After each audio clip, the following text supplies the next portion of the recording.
I need to be able to operate within that structure, because for me, what that does is it helps me keep the most important things the most important. Like if we have our family goals up and they're on the fridge and we're working towards them together, then as all the other things get thrown on my plate every single week, I know what to keep sacred.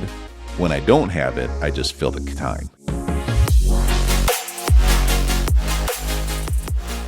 Hello, everyone. We are Greg and Jacquie Francis, and welcome to High Performance Parenting, where our passionate goal is to encourage you to raise champion children in a crazy world. Every week, we will bring you multiple episodes from our extensive experience of raising our six happy, healthy, successful, godly kids who are confidently equipped to win big in life. We deeply believe that any parent who is provided with the right knowledge and continual support can raise amazing kids. And when they do, all of our futures get better. If raising up future generations of absolute champions matters to you as much as it does to us, here's how you can contribute.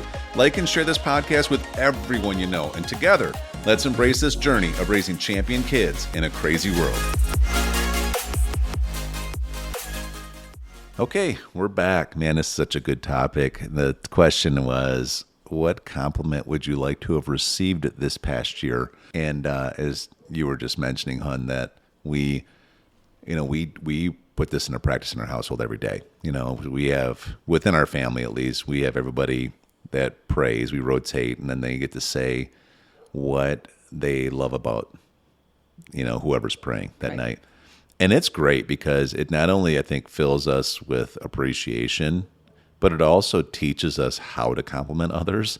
And, like you mentioned, Hunter, like she's learning right now how to use her mind to be creative and how to compliment, and it forces you throughout the day then to kind of pay attention to things you can compliment somebody on.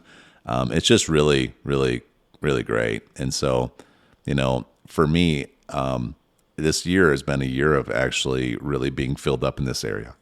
One of the practices we do in our apprenticeship program right now, and we just did it last night, is we'll rotate. So there's 12 of us in there, and so let's say you take, the first person and the second person, and you literally turn on a timer, and you have 2 minutes where you get to just tell the other person of what you see value in them, and maybe how you've seen them improve or grow throughout, because we're finishing up our year right now. And you just get to look them right in the eyes and just literally you have 2 minutes, and you get to just say all the great things that you can about them. And then they rotate and they say it back to you. And they encourage us to record it when someone's talking to us, because, a lot of times it's like some of the most sincere, endearing compliments I've ever received in my life. And so last night this happened. And again, it's like it goes back to that giving and receiving thing. It was so easy for me to talk for 2 minutes about any of these people, because I've just watched them work their butts off and grow and change. And, it's just been so inspiring, and for each of them in different ways.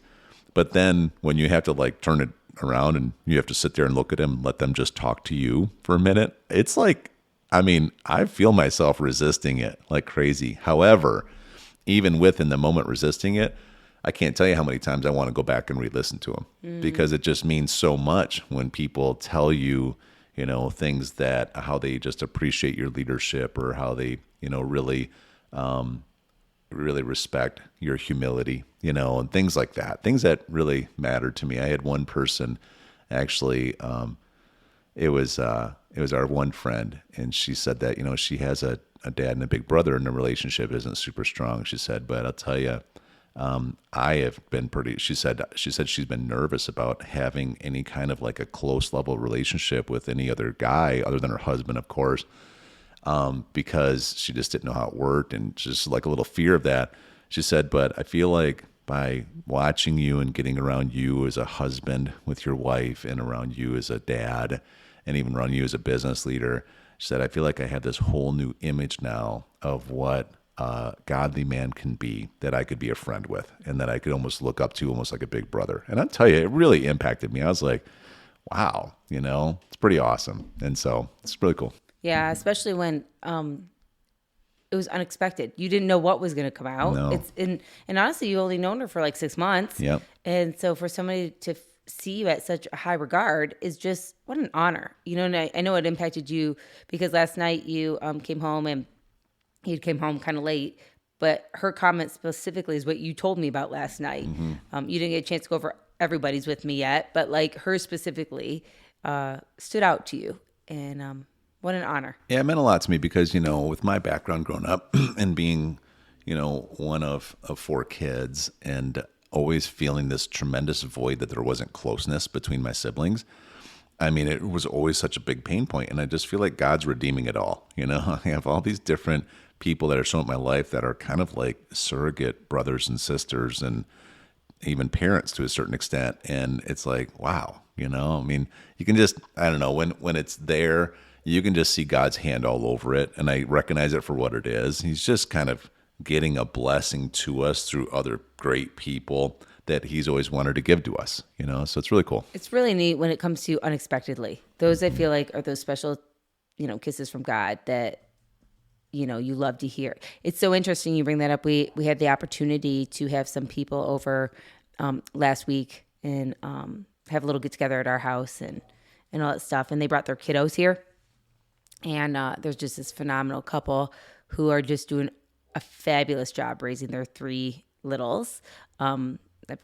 I think I've probably talked about them before, but this fabulous couple, Tyler and Spencer, have these sweet, sweet, sweet kiddos that were over that day, along with many other kids that were over.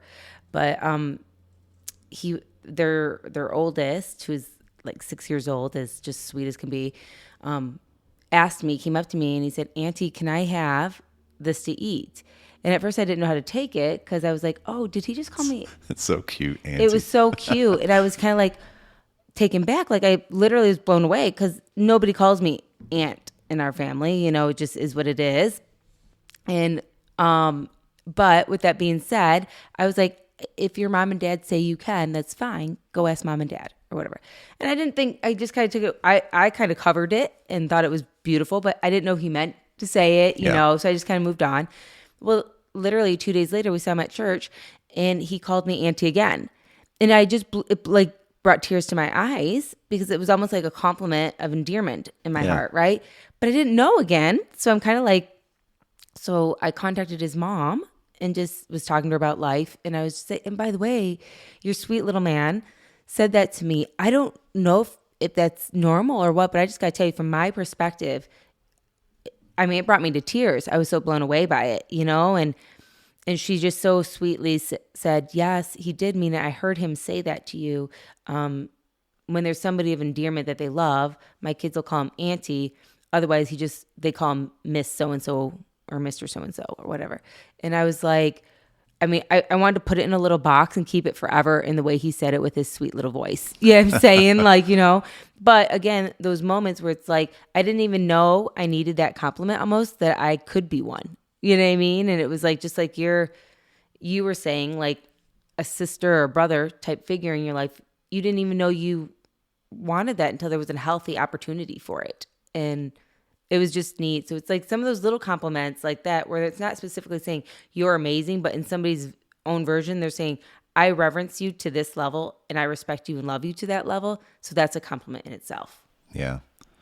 Yeah. I mean, it's so interesting because we're so around like business all the time. And, yes, we coach business people and we get in business masterminds and there's so much of a focus around how successful are you in business. Right. That, I mean, starting the apprenticeship program that I've been in for the past 5 months, literally I would say if you were to ask me at the beginning, what's your number one goal? I would have probably said, I want to grow as a business person. Like I want to network with other great people. I want to be able to, create relationships so, we can benefit each other in business, et cetera. And then you get to the end of it and you're like, wow, like the thing that I've really enjoyed the most, that I needed the most, was like the deep relationships with these people. It's my favorite nights have been the times when, like last night when we're able to like kind of get a little more vulnerable and, look each other in the eyes. And it's so not done in the business world. Like the business world is so hold your cards close to your chest. Don't let anybody fake it till you make it.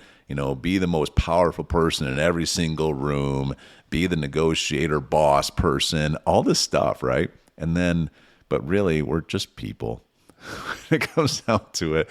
And we have hearts and we have emotions and we need to be encouraged and we need to be able to help others. Like, I mean, it was equally as great hearing some compliments last night as it was being able to give them with all sincerity to some people in that room that I could see that it made a difference for them too. And so anyways, it's just really cool. All right. Last question on completing this year. I've skipped about half of them, but because we could do this all day. We literally could do it all day long. But is there anything else you need to do or say to complete this year? This is a great question because this speaks right to, okay, let's get this done for the year's over. Got anything that comes to your mind? I mean, I think some of the things that I want to complete before the end of the year is, I feel like a little organization in me coming out. I really want to organize some stuff.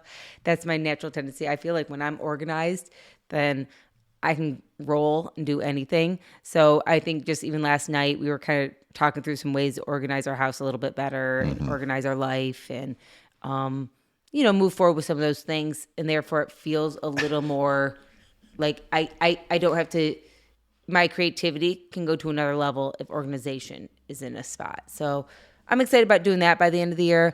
Also, I'm excited about just finishing the year strong, not saying, well, you know what, there's about, 4 weeks left of the year, five weeks, something like that left of the year. That can wait till the first of next year. No, with every business endeavor, how do we finish strong and get one more major meeting done to move us forward? You know what I mean? How can we finish strong? What is one more thing that we can finish up, to serve this year? Somebody, go somewhere, do something, serve somewhere. What's one more thing, just one more thing in all aspects of my life that matters most to me? What's one more way I can move it forward? So come January, I'm kind of ahead of the game instead of behind the game. And I have found for myself, the more I prep again, just like everything, then next year is so much more exciting. And that's probably one area of my life that I probably need to get my list out and start really figuring out what the last 5 weeks are going to look like before I go into the next year. It's good. I'd say for me, probably there's two things. One is that I feel like we haven't done an official night of goal setting for next year with our kids. I've been having conversations. We've been dabbling with conversations, but usually we take like an evening and we get some food. We sit down, we get a whiteboard out. We really start hashing out like the 5 areas that matter the most to us as a family that we're going to, use our guardrails. And then we start listing out, okay, like of these 5 areas, how do we actually, by the end of next year, how can we measure that we did these actions that we can control in order to move us closer to those goals, right? We did it last year, and we've done really well with it because we stay focused on it, but we haven't done it this year yet. And so we need to do that. And we probably can do that over the next 2 weeks, I think. We'll put that in the calendar. I don't know why not. And that'll be really good for me because I don't like not having that structure. Like I need to be able to operate within that structure because for me, what that does is it helps me keep the most important things the most important. Like if we have our family goals up and they're on the fridge and we're working towards them together, then as all the other things get thrown on my plate every single week, I know what to keep sacred.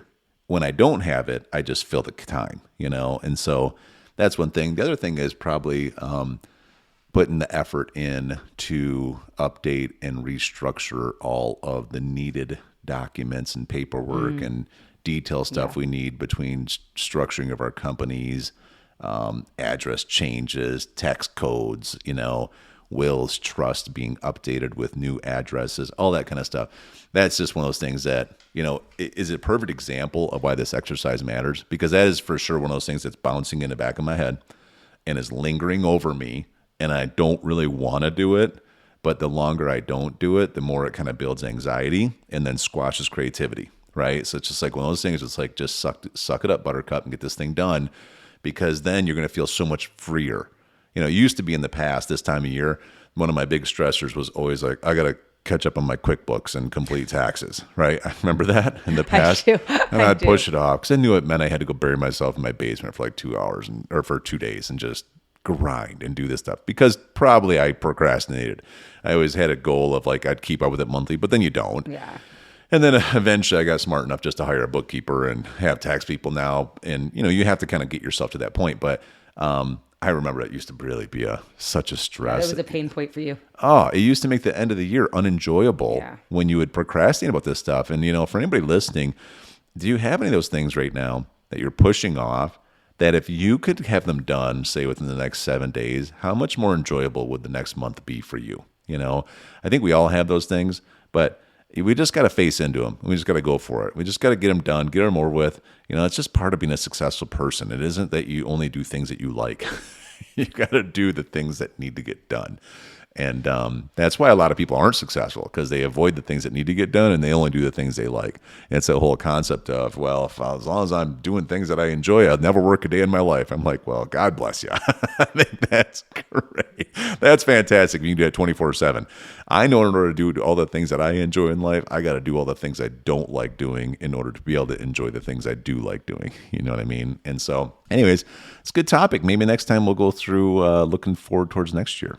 What do you think? Definitely. Let's start talking about the future. That's the fun thing, right? Once you get done what you need to for this year, now you get to focus on what's coming up next. Are you going to wear your robe? You're probably going to. I'll probably come in and you'll have it on. You want to see me in a tight fitting robe, huh? And then I'm going to take a video and then I'm going to post it. Okay. Yeah. I think that might hurt our viewership.